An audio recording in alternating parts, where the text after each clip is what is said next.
Alright, Shalom, Shalom, the Wars of the Diadachi, which just means the Wars of the Successors, Alexander's generals. I'm going to be going into that today, and I'll also be going into Daniel, the 11th chapter. Now, before I do that, I just want to give all praises, glory, and honor to Anti Habashim Yashai, Bahashim Rakahakwadash, and double honors to the apostles and elders of Great Millstone that rule well and that do teach well and that have taught me this truth. Kwam Yash Allah and Abba Bal and Shalom to the hopeful elect. And may Yahweh Hashem Yashai be with you all in the spirit.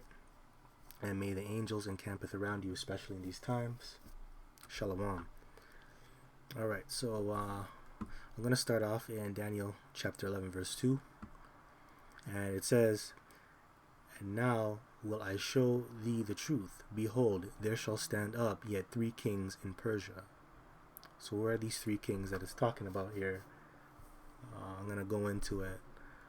So the 3 kings that it's talking about is the first king being Cambyses II, and the second king being Bardia, which is known as Smerdis, or Pseudo-Smerdis, and the third king is Darius I. And by the way, Cambyses II is related to Bardia, also known as Smerdis. They are actually biological brothers. They came from the same mother and father. So they are brothers. And Cambyses, he actually ended up killing his younger brother to get the throne because he was afraid that his brother would overtake him. Alright, so here's the history. So it says, "Rise of Darius the Great," and this is from worldhistory.org. "Cyrus II founded the Achaemenid Empire, and upon his death was succeeded by his son Cambyses II. Cambyses II embarked on a campaign to conquer Egypt, and while he was there, someone else, allegedly his brother Bardia, also known as Smerdis, usurped the throne and proclaimed himself king. The usurper was not actually Bardia, however, because Cambyses had murdered Bardia before leaving for Egypt in order to prevent this very situation. The new king was actually a Bardia lookalike named Gamata, one of the Magi, which is a priestly class of the court. Alright, so that's why, because when I was looking this up, I was looking up the word Smerdis. I also came across Pseudo-Smerdis, so I had to dig deeper for that. And when you look up the word pseudo, it just simply means false or spurious thing, person falsely claiming divine authority, of persons pretentious, insincere. So basically a fraud, a fake, right? So an imposter. And that's what you're seeing right here. That's the history. The Magi named Gautama, he took on Bardia's identity to gain control of the kingdom. And this is what Cambyses was trying to avoid. That's why he ended up killing his brother Smerdis. But this guy, he took advantage of how he looks just like him to gain control, right? So that's the history behind it. There was a lot of struggles between the 2 brothers and with that kingdom. So it says here, Cambyses II was returning from Egypt to deal with the problem when he died, allegedly of a self-inflicted wound. So he ended up dying by him hurting himself. Cambyses II. So king number 1 is down, king number 2 is down. Now it's king number 3, Darius I. And Darius I, a distant cousin who was among Cambyses II's entourage, took it upon himself with the aid of co-conspirators to assassinate the usurper and proclaim himself king.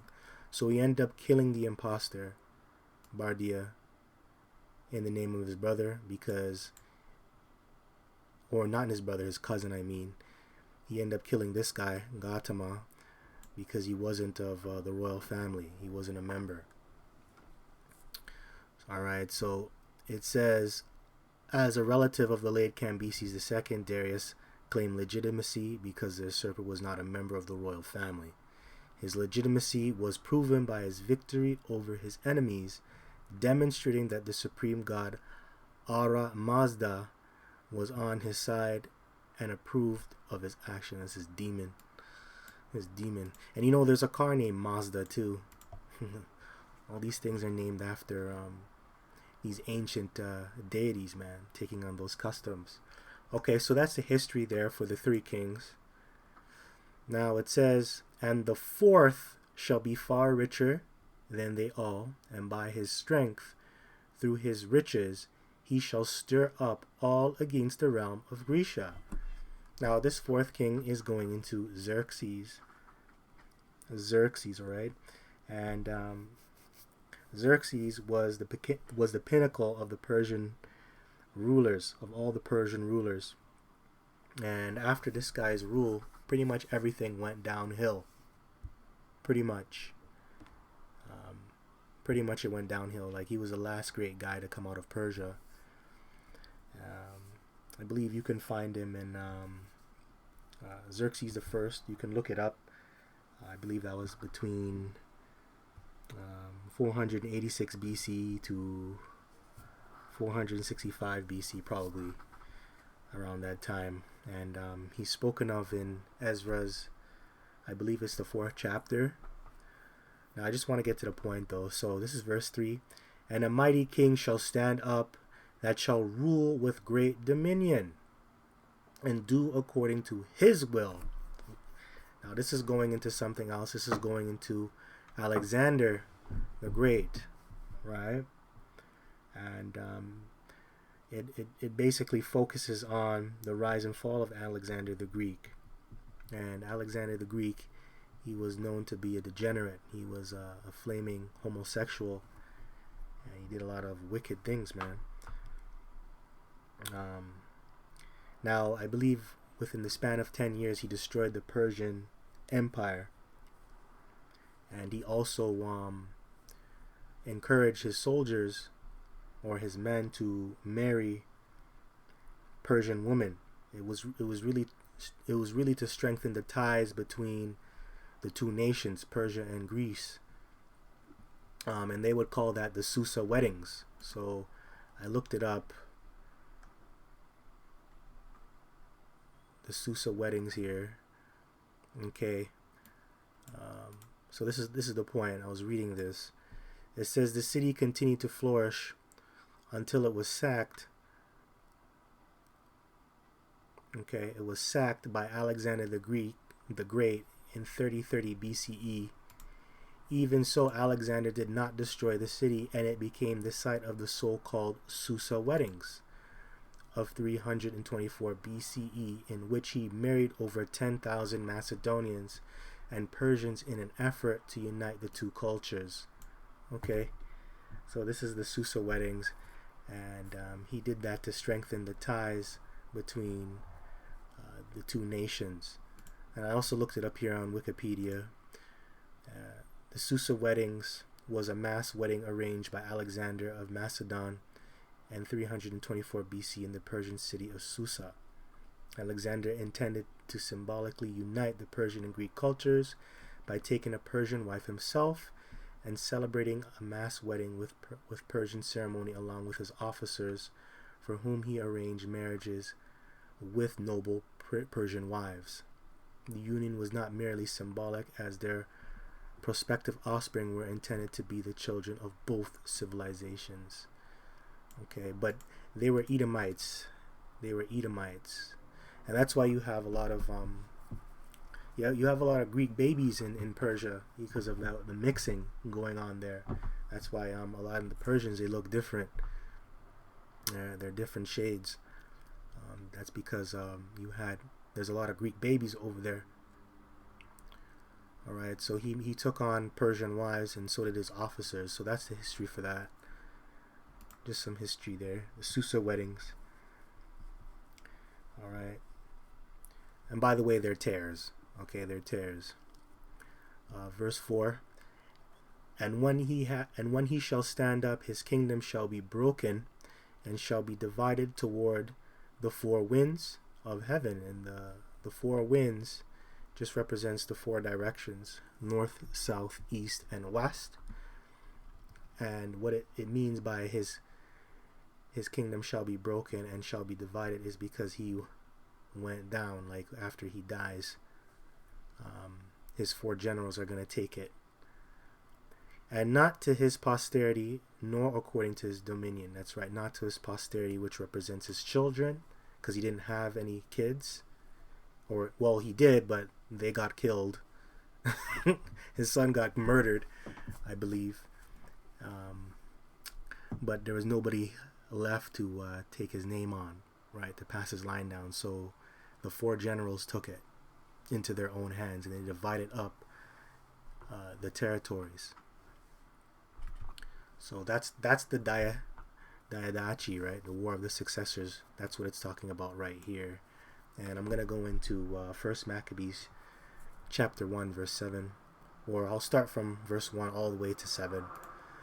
Let me just finish this. And not to his posterity, nor according to his dominion which he ruled, for his kingdom shall be plucked up, even for others beside those. Right? Okay. Oh, and by the way, the 4 generals are Cassander, which is the first general, and I believe he ruled over Macedonia, Greece, and Lysimachus was the second general, which he took over Thrace, Bithynia, and Asia Minor, and the third general was Seleucus, and he took over Syria and the lands of the east, and Babylon, Syria. That's where he took that territory. And then you had the king of the south, which was the 4th general, Ptolemy, and he basically took over Egypt. And that line of Ptolemy came out, well, it brought forth Cleopatra and those degenerates. And that's why you have a lot of different looking people in Egypt today. A lot of those people there today, they're the descendants of Greek babies. That's why they look the way they do, and they're not the original Egyptians. Alright, so anyway, let me move on here.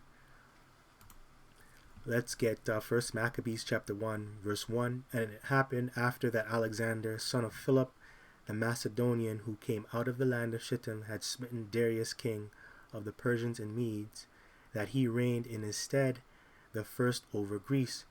And when you read the history about Darius, or King Darius, on how he died, it was actually one of his officers that severed his head off and gave it as a tribute to Alexander. Right. Alexander didn't really kill him, but it was one of his officers when you go into the history of that. Alright. Verse 2, and made many wars and won many strongholds and slew the kings of the earth. And that's what he did. And when you look at the Persian Empire, it took him about, I believe, 10 years to destroy the Persian Empire. It took him about 10 years. But he also conquered the known world as well. He conquered it, and he was feared. Verse 3, and went through the ends of the earth, and took spoils of many nations, insomuch that the earth was quiet before him, whereupon he was exalted, and his heart was lifted up. Yeah, so his heart was lifted up. He got very proud. He thought he was untouchable. Right? He was untouchable, and then the Lord killed his ass. Verse 4, and he gathered a mighty strong host, and ruled over countries and nations and kings, who became tributaries unto him. And after these things he fell sick. That's right, he got sick. So the Lord gave him a disease to take him down. So the Lord, he set this guy up to rule for a period of time, and he fulfilled, he did what he was supposed to do in the sight of the Lord, and then the Lord got rid of him. And that's what the Lord does. He sets up kingdoms, and then he takes down kingdoms. And perceived that he should die. And yeah, he should die. He was sick. I think his insides were rotting out. When you look at the history, he was basically like a walking corpse. He smelled really bad. Verse 6, wherefore he called his servants, such as were honorable, and had been brought up with whom from his youth, and parted his kingdom among them while he was yet alive. That's right. So this is the Diadachi, right? And this is the four generals, which I just read to you: Cassander, Lysimachus, Seleucus, and Ptolemy, right? So those are the four generals. So Alexander reigned 12 years and then died, and his servants bare rule, every one in his place. And after his death they all put crowns upon themselves, so did their sons after them many years, and evils were multiplied in the earth. That's right. So this is where you find the Wars of the Successors here, and that's also in Daniel chapter 11 verse 3 and verse 4. That's where you can find it. Alright, so I hope this is edifying. Till next time, just want to give all praises, glory, and honor due unto Yahweh, Bahashem Yahushai, Bahashem Rakah HaKodash, that belongs to the apostles and elders of Great Millstone that rule well and that do teach well. Peace and salutations unto the hopeful elect. Kwam Yash Allah and Abba Babal Shalom.